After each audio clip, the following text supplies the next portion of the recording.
My name is Sara, and if someone had told me a year ago that my life would fall apart in a single evening, I would have laughed.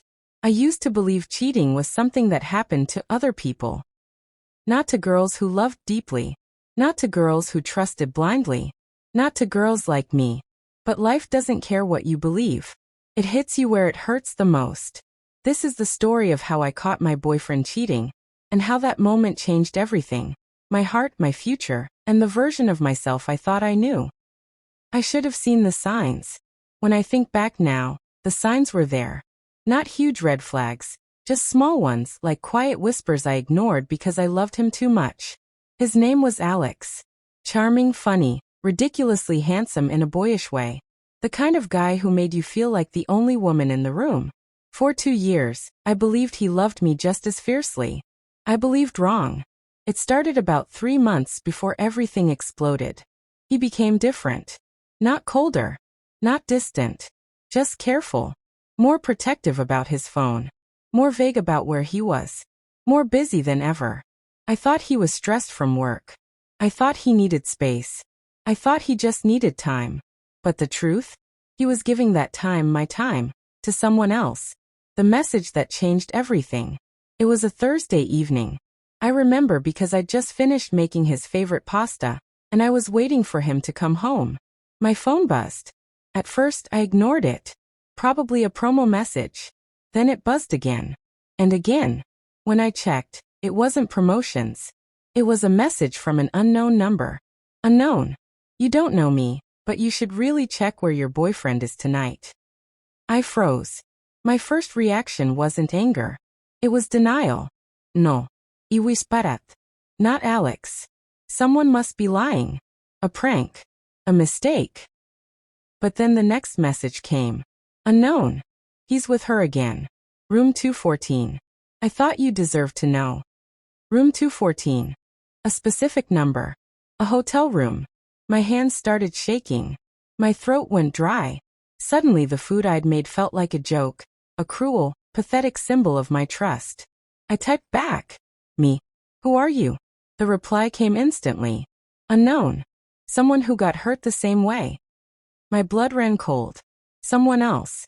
Someone cheated on. Someone like me. I didn't think anymore. I just moved. Grabbed my keys. My jacket. My phone. The world blurred around me as I drove, my heart screaming louder than my thoughts. Every possible scenario flashed through my mind. Maybe it was a misunderstanding. Maybe it wasn't him. Maybe the universe was playing with me. But deep down, I already knew. The hotel. When I reached the hotel, I sat in the car for a full minute. My hands were sweating so much I could barely hold the keys. My legs felt weak, like they were begging me not to get out. But I did. Because I had to know. I walked through the lobby like a ghost. The elevator doors opened with a soft ding. And I stepped inside. As it climbed, I stared at the glowing numbers. 2. I felt my heart drop. Because I knew what waited on the other side of the hallway. When the elevator opened, it felt like stepping into the climax of a nightmare I never wanted to see. Room 214 was at the end of the hall. With every step I took, my breathing grew heavier. I could feel my ribs tightening around my heart. And then, I heard it. Laughter. A woman's voice. And Alex's voice too, soft, playful, intimate. Intimate in the way he used to be with me. Something inside me broke. Not loudly, but quietly. Like glass cracking under pressure. The door. My hand lifted on its own and knocked. Not aggressively. Not dramatically. Just knocked. The laughter stopped instantly. I heard whispering. Shuffling. Footsteps. Then the door unlocked. And Alex appeared. His hair was messy. His shirt half-buttoned. His eyes wide with the exact guilt I feared seeing. Sara, he whispered. My world collapsed. Behind him the girl appeared. Wrapped in nothing but a sheet. Young. Pretty. Exactly the type men ruin good relationships for. And in that moment, I didn't shout. I didn't cry. I didn't even speak. I just looked at him. Really looked. And the truth hit me so hard it almost knocked me off my feet. I wasn't looking at the man I loved anymore. I was looking at a stranger. The moment everything changed. He started talking fast. Sara, it's not what it looks like. But the words felt pathetic in the air between us. Not what it looks like. He was standing with another woman in a hotel room. I wasn't stupid. The girl behind him rolled her eyes as if I was the inconvenience. That hurt more than I expected. Sara, please let me explain. No, I said, finally finding my voice. I think I've heard enough. And with that, I walked away. Not because I was strong, but because if I'd stayed a second longer, I would have fallen apart in front of them. And he didn't deserve to see me break. When I reached my car, my hands were trembling so violently I dropped the keys twice before finally unlocking the door. My heart wasn't just beating fast, it felt like it was collapsing in on itself. I slid into the driver's seat and shut the door. Silence. Heavy, suffocating silence. The kind that wraps around you like a chokehold. I stared at the steering wheel as tears began to blur my vision. Not soft tears. Not quiet ones. But the kind that hit your chest like a wave and make you feel like you're drowning in your own pain. My breath shook. My fingers dug into the wheel. And the only thought repeating in my head was, why? Why would he do this to me? Why wasn't I enough? Why did he choose someone else? I buried my face into my hands and cried until my throat burned. The drive home. I don't even remember starting the engine. I only remember the blur of streetlights passing as I drove, my mind spinning in chaos. Every memory of Alex flashed in broken fragments. Our first date. The way he held my hand. The nights he whispered, I'd never hurt you. The times he made me believe I was the only one. All lies. All poison now. I realized something painful that night. Cheating doesn't just break your heart. It breaks your identity. Because suddenly, you're questioning everything. Your worth. Your past. Your instincts. Your trust. By the time I reached home, I felt hollow. Empty. Numb. Like someone had scooped out everything inside me and left only the shell. The call I didn't expect. I hadn't even taken off my shoes when my phone rang. Alex. His name flashing on the screen felt like someone had punched me. For a moment, I just stared at it. A part of me, the broken, confused part, wanted to answer. Wanted to hear him apologize. Wanted to hear some explanation that made everything make sense. But another part of me, the part that saw him standing in that hotel room with another woman, knew better. So I let it ring. He called again. And again. 7 times. I didn't answer once. On the 8th call, he left a voicemail. I didn't listen. Instead, I tossed my phone on the couch. Then I sank to the floor, hugging my knees, trying not to fall apart again. When pain turns to anger, after some time, maybe minutes, maybe hours, I stopped crying. Not because I felt better, but because something else rose inside me. Anger. A slow, burning, shaking anger. How dare he? How dare he make me question myself? How dare he lie to my face for months? How dare he betray me so deeply and still think he had the right to call me? And then, I remembered the unknown number. The message. He's with her again. Room 214. Someone who got hurt the same way. Someone else had been cheated on too. Someone else had been betrayed. Maybe by Alex, maybe by the woman he was with, maybe by someone connected. Whoever it was, they knew the truth before I did. And they wanted me to know. I grabbed my phone and opened the message thread, hoping for more clues. But there was nothing else. Just those 2 painful, life-shattering messages. The friend who held me together. At 1:43 a.m., when the world felt too heavy, I did something I should have done sooner. I called my best friend, Lena. She answered instantly, her voice groggy but concerned. Sara? Are you okay? I broke. All over again. Between sobs, I told her everything. The texts, the hotel, the girl, Alex's face when he opened the door. She didn't interrupt. She didn't ask unnecessary questions. When I finished, she simply said, I'm coming over. 20 minutes later, she was at my door. She didn't even knock. She just walked in and wrapped me in the tightest hug. I'm here, she whispered. You're not going through this alone. Those words. I didn't know how much I needed them. The truth you don't want to hear. Once I calmed down enough to talk, Lena sat beside me and held my hand. Sara, this wasn't your fault, she said firmly. I shook my head. But why wasn't I enough? What did she have that I? Stop, she cut me off gently. Cheaters don't cheat because you lack something. They cheat because they lack something. Her words hit me like a truth I'd been running from. It could have been anyone, she continued. This is about who he is, not who you are. That made my chest tighten. Because deep down I knew she was right. But knowing doesn't stop the pain. The apology that meant nothing. While we talked, my phone lit up again. Another message from Alex. Please answer. I need to explain. Explain what? That he didn't mean to cheat? That the girl didn't matter? That it was a mistake? Mistakes don't happen repeatedly. In hotel rooms. With someone who clearly felt comfortable enough to laugh with him. I blocked his number. Instant peace. Instant relief. But also, an instant ache. Because blocking someone you loved hurts in a way only betrayal can. The night I made a promise to myself. Before Lena left, she cupped my face in her hands and said something that changed the direction of my pain. Sara, one day, you're going to look back at this moment and realize losing him was the best thing that ever happened to you. I wanted to believe her. But heartbreak doesn't let you believe in hope so easily. Still, after she left, I stared at my reflection in the bathroom mirror. My eyes swollen. My makeup smeared. My heart shattered. And I whispered to myself, you will survive this. Because I had to. Because I deserved better. Because the girl in the mirror deserved someone who would never make her doubt her worth. That night, I made one promise to myself. I would not cry over a man who didn't value me. But I didn't know then that the story was far from over. In fact, the darkest part was still ahead. The next morning, I woke up with a pounding headache, not from lack of sleep, but from all the crying. My eyes felt heavy, my heart even heavier. For a moment, I thought maybe it was just a nightmare. Maybe I didn't actually see Alex with another woman. But the truth hit me the second I checked my phone. Missed calls. Blocked messages.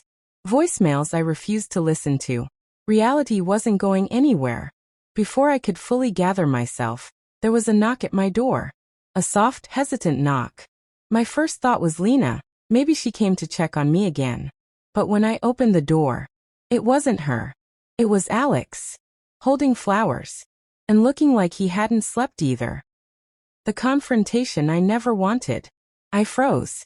He opened his mouth like he wanted to rush inside and explain everything, but I stepped into the doorway, blocking him.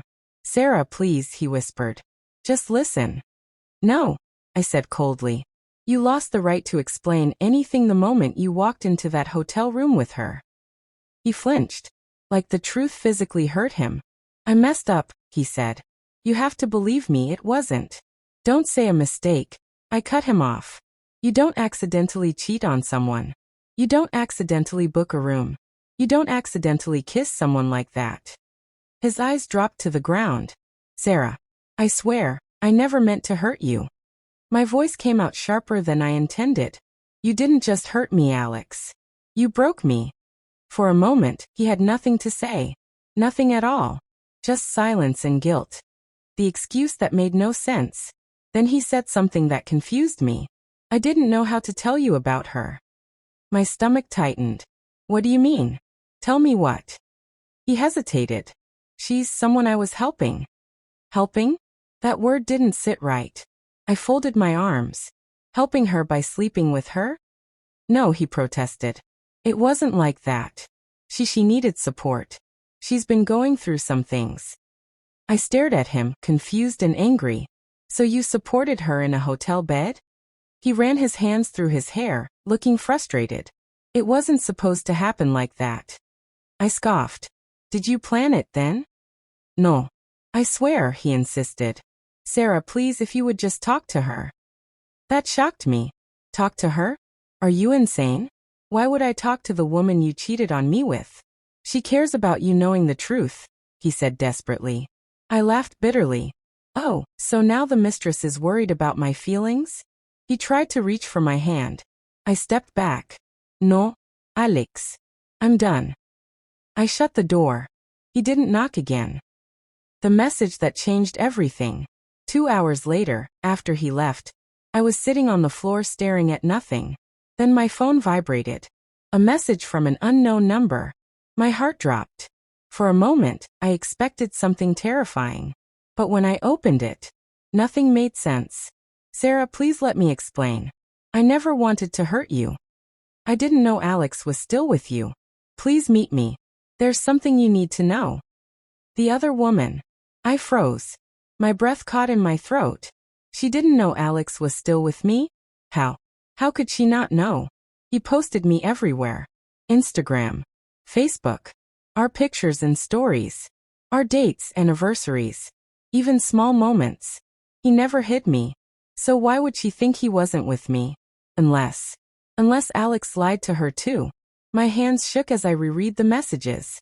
Then another came. If you don't want to meet, I understand. But you deserve the truth about him. All of it. I stared at the ceiling, trying not to scream. Alex hadn't just cheated on me. He'd been living a double life. The decision I never thought I'd make. I didn't want to meet her. I didn't want more pain. I didn't want more lies. But I needed answers. Not for him. For myself. So I replied, my fingers trembling. Where? She responded immediately. Café Luna. 5 p.m. I'll be at the back booth. I closed my eyes and exhaled shakily. This could go horribly wrong. This could make it all worse. This could break me even more. But not knowing might break me worse. The woman behind the betrayal.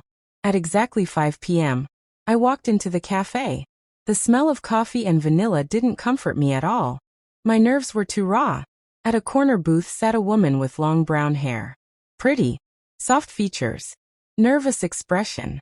When she saw me, her eyes widened, not with hostility, but with guilt. She stood up quickly. Sara. I nodded. She looked like she might cry. I'm Emily, she whispered. And before you say anything, I want to tell you, I didn't know. I swear I didn't know. I sat down, gripping my purse tightly. Start talking, I said. From the beginning. She took a deep, shaky breath. And the truth she revealed was far worse than anything I could have imagined. The lie bigger than cheating. Emily began gently, as if afraid I'd get up and leave. I met Alex 6 months ago, she said. At a work event. He told me he was recently divorced. My heart dropped. Divorced? He said, she continued. That his marriage ended badly. That his wife had cheated on him. That he was rebuilding his life. I felt sick. So he told you he was single? I whispered. Yes, she said softly. Completely single. My stomach twisted. He even showed me your pictures, Emily added. That made my eyes widen. What? She nodded miserably. Yes. He showed me pictures of you, but said you were his ex-wife. He said you cheated on him. He said he was trying to move on. I felt like the ground disappeared under my feet. Alex didn't just cheat. He rewrote our entire relationship for another woman. He told me you were a toxic ex who kept trying to come back, Emily said, voice breaking. He made me feel sorry for him. My hands curled into fists. I wasn't toxic. I wasn't cheating. I wasn't an ex.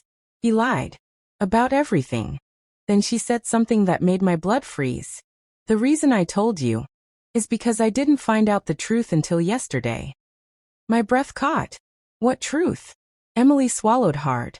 That he's not just dating us both, she whispered. He's dating someone else too. I wish I could tell you that after confronting Liam and Maya, things got easier. But the truth is, part 4 of my story is where everything became messier, darker, and far more confusing than I ever expected. The days after the confrontation. The night I confronted them replayed in my mind like a broken film. Every time I tried to sleep, I saw Maya's guilty face. I heard Liam stumbling over his excuses. I felt the same sharp pain in my chest. The next morning, my phone was flooded with messages from Liam. Sara, please talk to me. It wasn't what it looked like. We didn't plan it, it just happened. And then from Maya. I'm sorry. Please don't hate me. It made me sick. They were both trying to survive the fallout they caused, while I was drowning in it. I blocked them both. But blocking someone doesn't block your memories. The world kept moving. But I didn't. At work, I sat in front of my computer pretending to read emails, but all I saw were blurred lines. My manager asked if I was okay. I lied and nodded. Everyone else's life was moving forward. Mine felt frozen. Every coffee break, every quiet moment, every evening alone in my apartment, I kept asking myself the same painful question. Why wasn't I enough? For the first time ever, I didn't recognize myself. I was quieter, more distant, almost hollow. The message that changed everything. 3 days later, Liam showed up at my apartment. I didn't open the door, but I listened from behind it. He sounded broken, desperate. Sara, please. I love you. I made a mistake. A terrible mistake. I've been sick for days thinking about what I did. Just give me one chance to explain. My heart twisted. It wanted to believe him. But my mind remembered what I saw. I stayed silent. Then he slid a letter under my door and left. My hands shook as I picked it up. Inside were 2 pages of apologies, excuses, and promises. But the final line was what caught me. If you don't forgive me then, I'll understand. Because I don't forgive myself either. I cried reading that. Not because I felt sympathy, but because a part of me finally realized. His guilt was not my responsibility. The unexpected visitor. That evening, someone knocked again. This time, I opened the door. It was Maya. Her eyes were red and swollen. She looked like she hadn't slept. She whispered, "Can we talk?" I should have slammed the door. I should have told her to leave. But I stepped aside and let her in. She sat on my couch, fidgeting with her sleeves. "I never meant to hurt you," she said quietly. "I don't even know how it happened. Liam reached out to me when you two were fighting, and I was stupid." My chest tightened. "You were my best friend, Maya. You knew everything about my relationship. How could you do that to me?" She broke down crying. "I don't expect you to forgive me. I just needed you to know I'm sorry." For the first time since this nightmare began, I felt something unexpected. Relief. Not because she apologized, but because her apology made one thing clear. Their betrayal had nothing to do with my worth. It was about their weakness, not my inadequacy. I didn't forgive her. Not then. Maybe not ever. But I felt lighter. My turning point. The next morning, I took a long walk alone. The cold air filled my lungs and cleared my mind. And halfway down the street, I made a decision. I was done being the wounded one. I was done replaying their mistakes in my head. I was done letting their betrayal define my life. For the first time in days, I felt a spark. A small, fragile spark of strength. I would rebuild myself. Piece by piece. Day by day. Without Maya. Without Liam. And without guilt. But the story didn't end there. Because just when I started to heal, Liam came back one last time. And this time he brought something with him. Something that would change everything again. I wish the chaos had ended after Maya left my apartment. But life isn't that simple. Healing isn't a straight line. And betrayal always leaves a few final twists before the story closes. This is the last part of my story. The final confrontation. 3 days after Maya came to apologize, I heard another knock on my door. I already knew who it was. Liam. But this time, his voice sounded different. Calmer. Almost resigned. "Sara, I know you don't want to see me. But please. I need 5 minutes. Just 5. Something in his tone made me open the door. He looked exhausted. His eyes were sunken, like he hadn't slept since the night I caught him. In his hands, he held a small box. He didn't try to come inside. He just stood there in the hallway. "Sara, I came to give you this." He handed me the box with trembling hands. Inside was a bracelet he bought for me months earlier. The one I always wanted but said was too expensive. "I was saving it for our anniversary," he whispered. "But I don't deserve to give it to you anymore. I just wanted you to have it." I closed the box and held it at my side. "Why are you really here, Liam?" I asked. He took a deep breath. "To say goodbye." Those 3 words hit me harder than I expected. Not because I wanted him back, but because hearing someone you once loved give up on you, it stings in a way that's hard to explain. He continued. "I know you won't forgive me. You shouldn't. What I did to you. I'll carry that shame forever. But I didn't want our last memory to be that night. You deserve to hear me apologize properly." He looked me in the eyes, something he couldn't even do the day I caught him. "I am sorry, Sara. Truly." For the first time since the betrayal, I didn't cry. I didn't shake. I didn't break. I simply nodded. "Thank you for apologizing. And goodbye, Liam."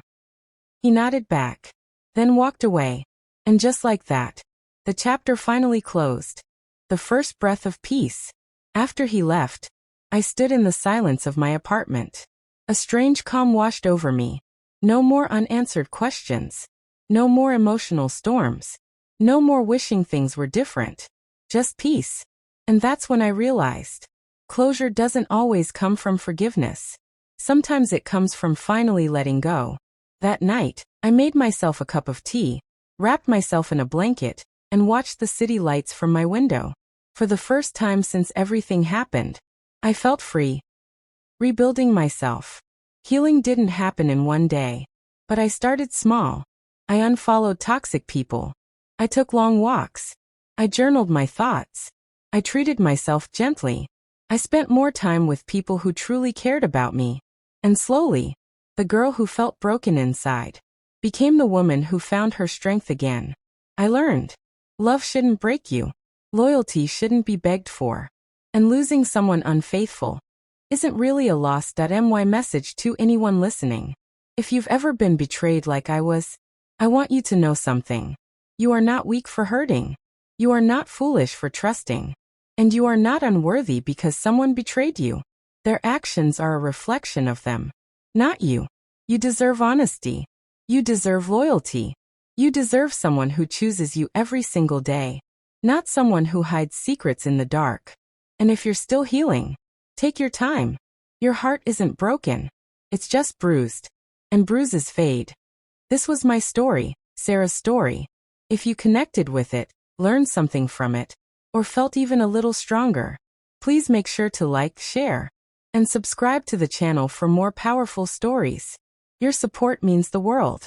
And remember, never settle for someone who treats you like an option. Your worth is far greater than you realize.